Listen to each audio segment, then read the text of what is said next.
before. The next one is put onto airplane mode, so I can't get phone calls, but just work the video. So for the next, that's a point for the next time. Right, that's just for the purpose of us having a copy of this.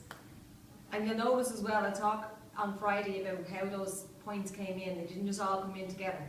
You know, on the slides? Okay. So, our introduction we've just done. We've gone through the actual session and how it's going to run. We mentioned our aim and we mentioned our objectives, and maybe some of them I expanded on as I was going through them. Okay? So now what we're going to do is have a look at PowerPoint on the presentation. So at this point you'll have the laptop and you'll be presenting onto the wall. Okay? So we mentioned what is PowerPoint and the fact that it's a presentation software.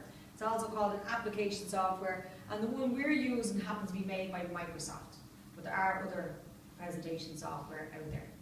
Does anyone know of any other presentation software that's not made by Microsoft? Okay, well, Google Docs, that I know Colette's been trying to get you all using, it's where you just use the software from the actual cloud, have presentation software, it's 100% free. Also, there's a software called Open Source Software, and Open Office make an actual suite of software that's completely free. So if you wanted to, you don't have to have Microsoft, you don't have to go out and purchase it.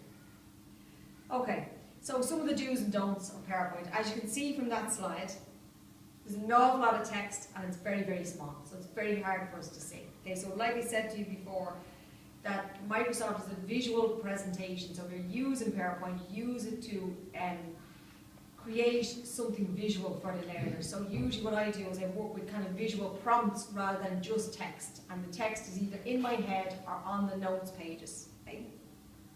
So the other thing then is what people often refer to as PowerPoint parrot. Did anybody ever hear PowerPoint parrot? You just heard initially. Yeah? Yeah, so what do you think that might mean, Maureen? The reason that you might be doing too much talking and exactly.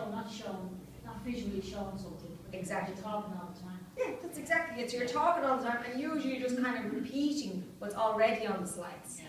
So most people, when they watch a presentation, they'll see the information and they'll read all the way to the end even before the person says it. So that's why I said on the earlier slides I had some of the points coming in as I'm making them rather than showing them all together.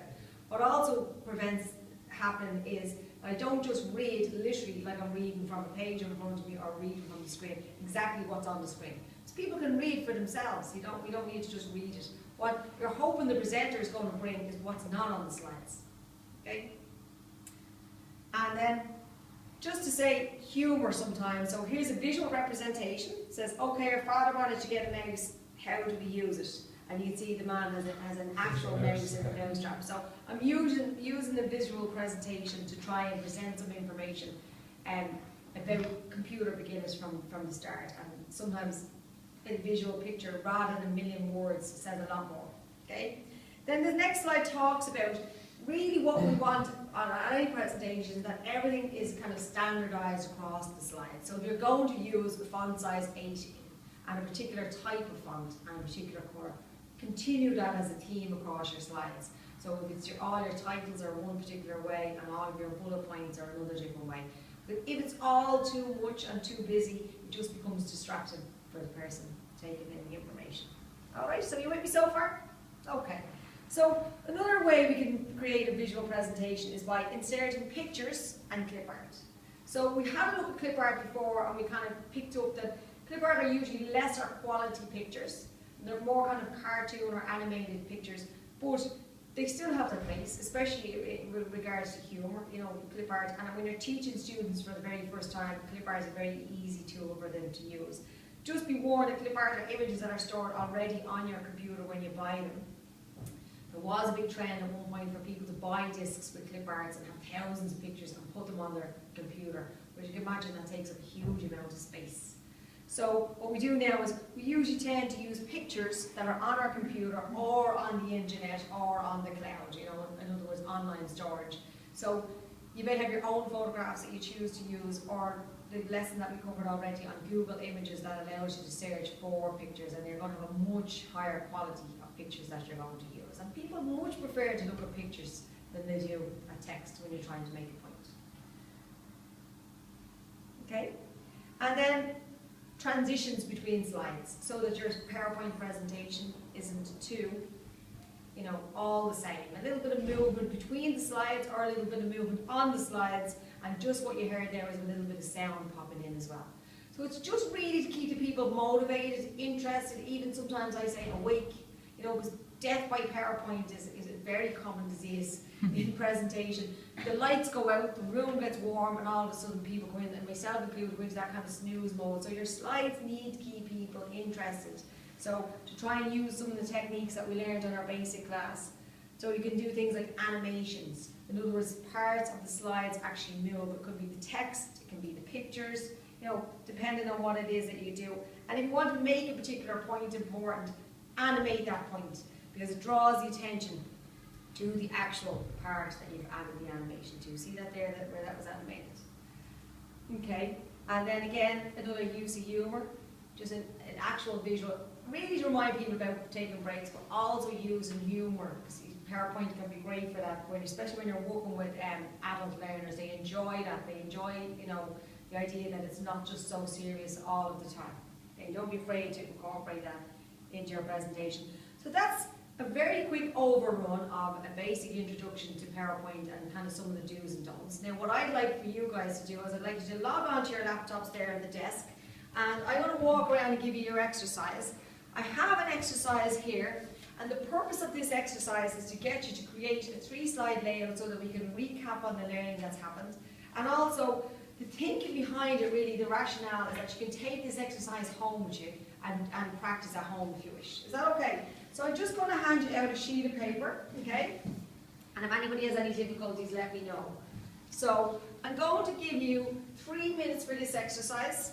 And what I'll do is I'll check in just before the 3 minutes are up, and I'll come back to you. Is that okay? Yeah. Great. So is everybody clear about what it is I want them to do? Yeah. Right? Okay. Right, off you go. Get cracking. Now, don't forget your username and password is the same as you used last week, so get cracking. Okay. Has everybody got their topic that they were assigned last week? Great. Okay, so start with your first slide and just enter in your name. Brilliant. Okay. Now, are you all right there, Jeffrey? Can you manage to get that up? Yeah? Okay. You need any help? Right, what are you doing? Sarah, that's brilliant. So you've obviously got your basic exercise started from the week before. That's brilliant, yeah. So just maybe, like I said, add in a few transitions or some animations if you can remember that. Yeah, that's brilliant. Well done. Great. Okay. We've just come up to a minute now, believe it or not. So if you manage to just maybe get your second slide in and try and put a picture on that second slide, that'd be great. That's well done, Marie. Brilliant. Okay. But don't be afraid to help each other as well. Sarah, you're nearly finished, so you can help fill there if you like. Great. And don't forget as well, number 1 is save your presentation. So if anything happens, any power cuts, that it doesn't cut off. Okay? So we're going to fast forward now to that 3 minutes. Okay, so about 10 more seconds, guys. Do you think that might be enough time? Yeah? Okay, great. Okay, so just to have a look then, we did a 3-slide layout. Did everybody get to make their 3 slides? Yeah? Yes. Yeah. And you all got to add in your name and your pictures? Yeah. Great. And everybody get to add transitions? Yeah, brilliant. And what about animations as well? Yeah. Brilliant, okay, so if you've managed to save that presentation, we're going to park that there for the moment. So we're just going to have a recap on what we covered today. Okay, so really what we set out to do is have a basic understanding of PowerPoint and some of its do's and don'ts, is that right? Okay. Yeah. And then we said, okay, did we all get to understand maybe presentation software, PowerPoint, some of the basic tools and the do's and don'ts? Yeah? Great. Okay, well that's well done, guys. You did really well in that short space of time. Did everybody get to make a basic slide layout? Yeah. Yeah? Great. And then the last one then, to create a presentation. So if you haven't done so already, what I want you to do is I want you to press the slideshow button now, so your slideshow follows through. I'll just have a quick look at it.